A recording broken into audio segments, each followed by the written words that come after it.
Mitterrand a dit « Mon ennemi, c'est la finance », pourtant 2 ans plus tard, il lui a tout donné. Et dans cette vidéo, on va voir pourquoi on en paye encore le prix aujourd'hui. En 1981, il arrive avec le programme le plus radical de la Ve République. 110 propositions, nationalisation de 7 grands groupes industriels et 36 banques.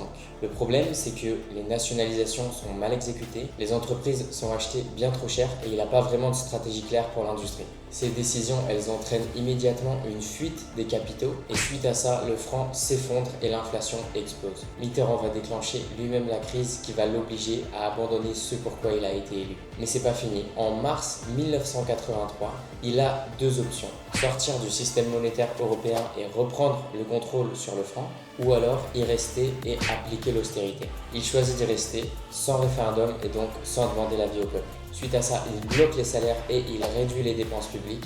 Et le pire, c'est qu'il avait critiqué Giscard pour avoir fait la même chose. Et le chômage explose et en 1985, il atteint 9%.